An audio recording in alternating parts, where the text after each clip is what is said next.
Selamat malam, geng. Apa kabar? Udah lama banget gue nggak di sini buat cerita-cerita horor. Masih dengan rekan yang sama, gue ditemenin sama adik gue. Halo. Karena gue udah lumayan banyak cerita soal gue, jadi gue memutuskan untuk masukin ide-ide baru biar gak bosen.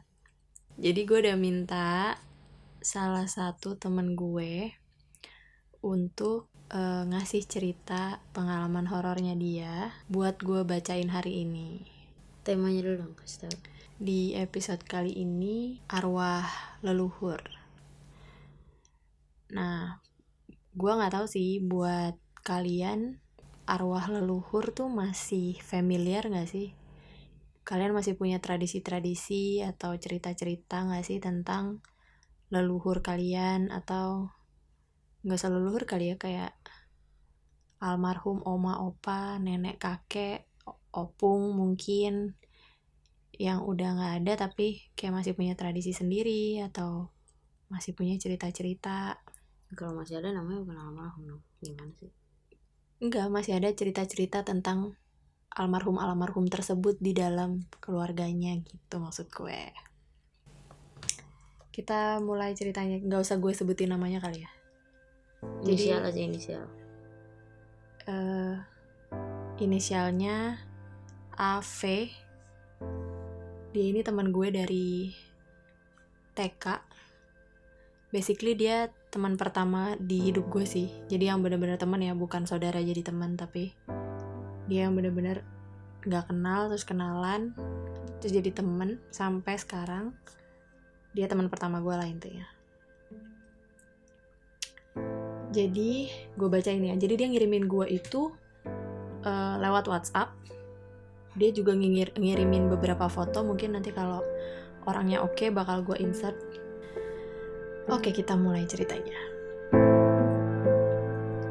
Desember tahun 2015. Malam itu gue lagi di kampung bokap di salah satu daerah di Sumatera Utara.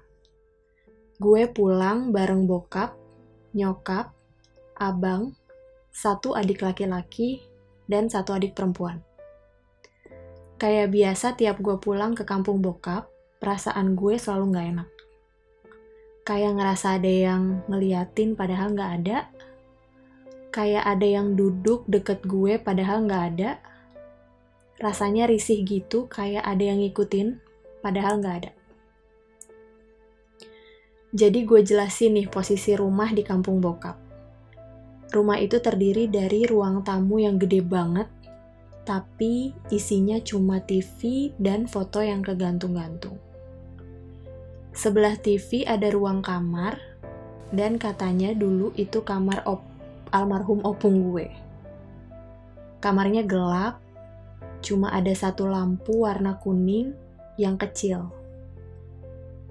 Jadi di antara gue dan saudara-saudara gue yang lain gak ada yang berani tidur di situ. Jadi kami semua tidur di ruang tamu berjejer. Ada kali gue semingguan di sana, dan setiap jam 2 pagi gue selalu kebangun, berasa ada yang liatin. Itu beneran tiap hari kebangun dengan perasaan yang sama, perasaan diliatin. Dan biasanya setelah kebangun gue gak pernah bisa tidur lagi, dan selalu nutup badan gue dari kepala pakai selimut. Gak berani buka selimut karena takut kalau harus ngeliat hal-hal yang gak pengen gue lihat. Tersiksa banget rasanya. Ke kamar mandi gak berani, jemur handuk ke lantai 2 gak berani. Tiap mandi gue numpang ke samping rumah. Kebetulan itu rumah kakak iparnya bokap gue. Yang bikin makin gelisah sebenarnya adalah karena yang ngerasain itu cuma gue. Abang dan adik-adik gue gak ngerasain apa-apa. Sampai akhirnya gue pernah ngomong ke bokap soal apa yang gue alamin. Dan bokap cuma nenangin dan bilang, Gak apa-apa, itu cuma lagi diliatin sama almarhum opung. Gak tahu ya, bokap gue bercanda atau beneran. Di suatu hari, saking tersiksanya, tiap malam gue selalu ngalamin kejadian yang sama. Akhirnya gue ajaklah adik gue yang cewek dan abang gue untuk pindah ke penginapan. Nyari deh tuh penginapan, dan dapet. Penginapannya bagus, depan kamar menghadap Danau Toba, belakangnya jalanan dan pegunungan. Nah, pas kami sampai di penginapan ini, lagi ada anak-anak lokal yang main sambil mancing ikan dan lobster. Gue deketin ajak ngobrol, dia malah cerita hal-hal mistis dong. Sial gak tuh? Sial sih, menurut gue sial sih.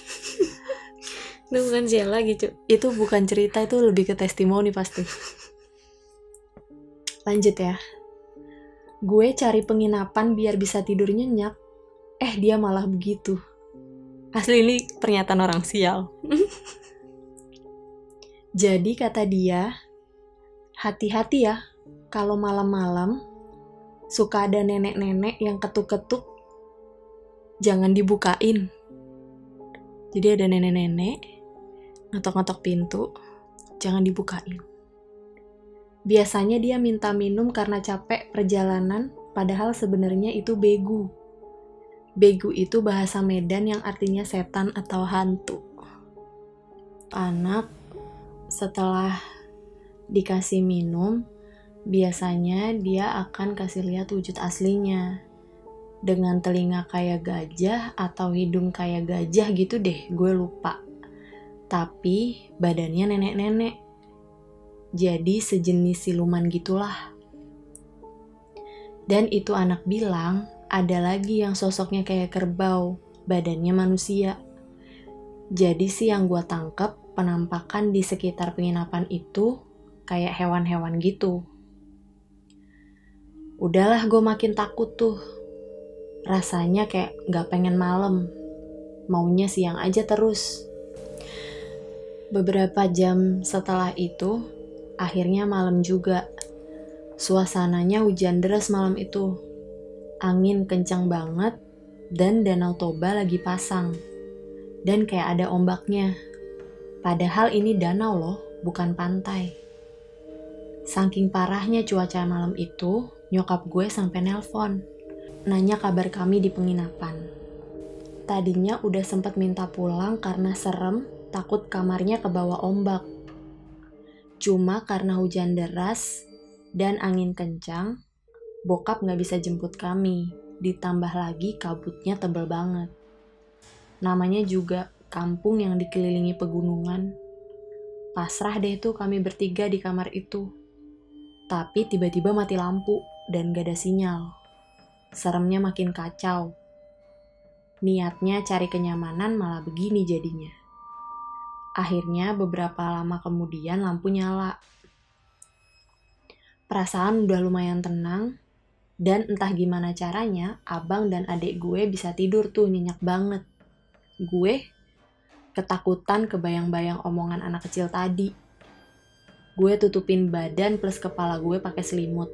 Lama-lama ketiduran juga gue ditemenin suara hujan sama angin. Dan tahu, persis jam 2 pagi gue kebangun lagi. Bukan karena perasaan diliatin, tapi kali ini dengan suara ketukan pintu. Gue yakin banget itu suara ketukan pintu. Gue sempat mikir itu bokap atau nyokap yang mau jemput.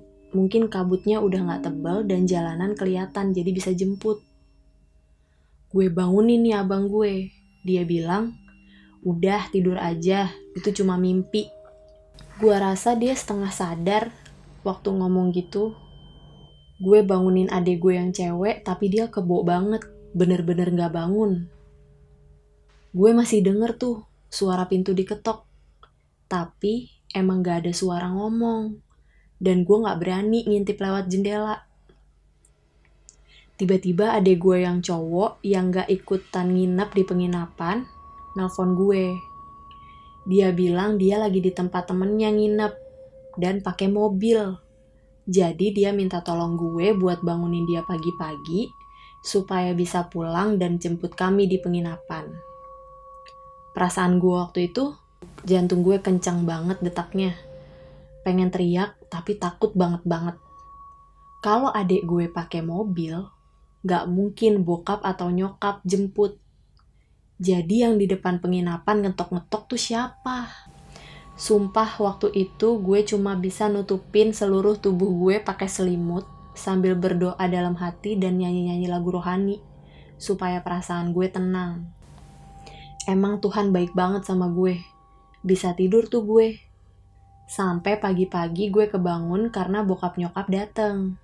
Ceritalah tuh gue, ada yang ngetok-ngetok tadi malam. Cuma bokap, nyokap, dan abang gue bilang, itu suara air danau yang kena pintu kamar. Jadi kedengarannya kayak diketok-ketok. Kayak yang gue bilang tadi, kamar gue persis depan danau. Jadi pintu kamar ke danau cuma berjarak 2-3 meter lah kira-kira. Cuma sampai sekarang gue berpikir gak mungkin air danau kena pintu terus suaranya kayak suara ketukan pintu. Lagian, kalau air kena pintu, otomatis kamar bakalan basah dong.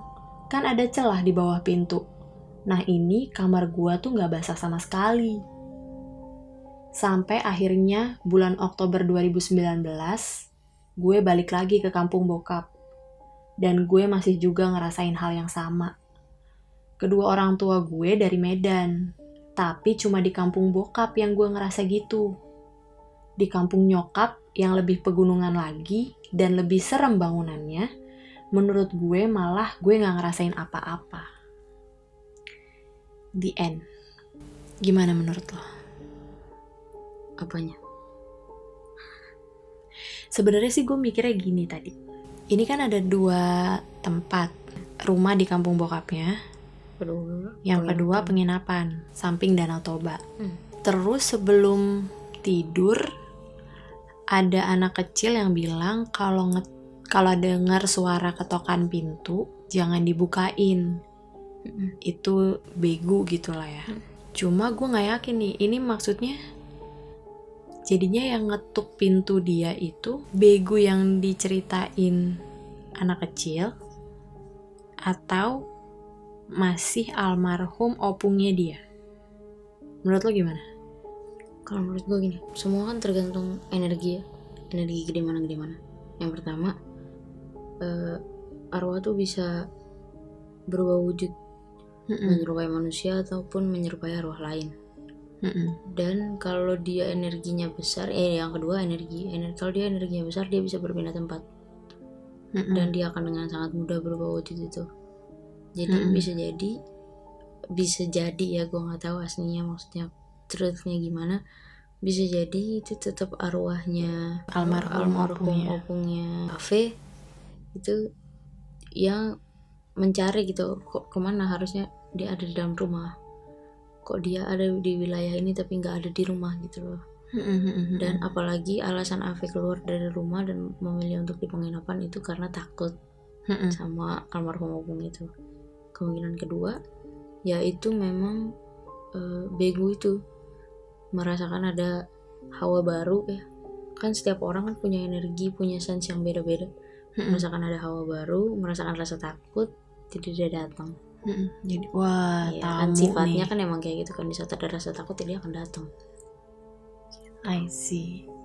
Cuma yang sama itu dia sama-sama bangun jam 2 pagi.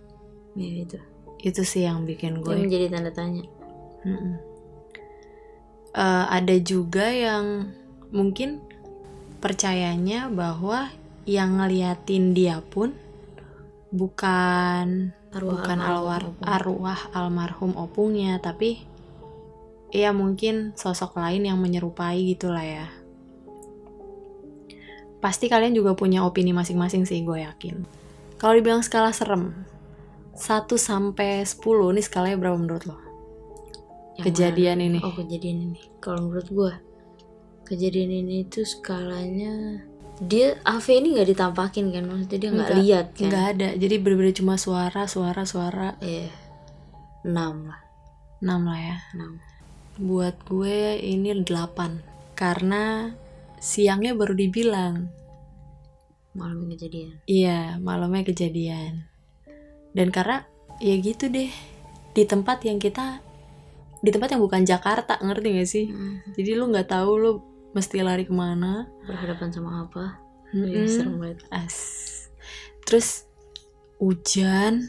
Dan seingat gue, sependek pengetahuan gue, Danau Toba kan ya maksudnya. Danau Toba itu adalah tempat yang cukup sakral ya, dipercaya untuk orang Medan gitu kan. Jadi kalau menurut gue ya value-nya adalah di saat lu lari dari sesuatu, lu akan diajarin bahwa lari dari masalah itu bukan jawaban. Kayak gitu. Dan bisa aja dari Danau Toba itu ya itu yang ngajarin. Jadi nanti saat lu kesini lagi lu nggak boleh lari. Itu emang udah kodratnya aja. Kalau lu emang sensitif ya lu harus rasain aja, nggak ada lari-larian kayak gitu. Ditarik benang merahnya, mungkin entitas-entitas itu tahu tujuannya si Ave datang ke situ adalah untuk menghindari suasana di kampungnya. Jadi kayak, oh biasanya lu datang jam 2, yaudah ntar gue juga datang jam 2 di sini gitu.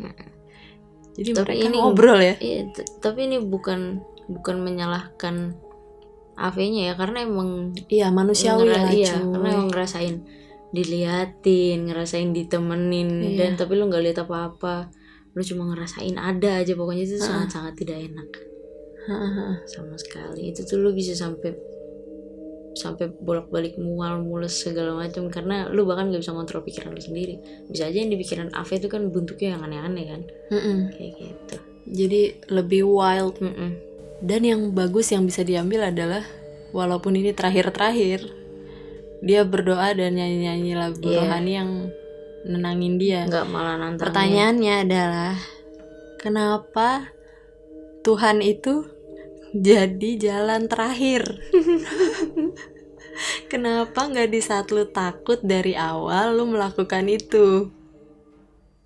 Iya kan, dia bangunin abangnya dulu, dia bangunin adiknya yang kebo banget itu.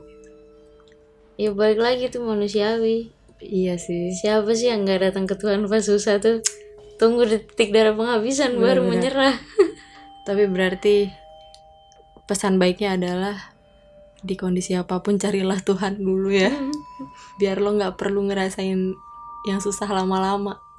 Nah, gue sempet ngeriset nih.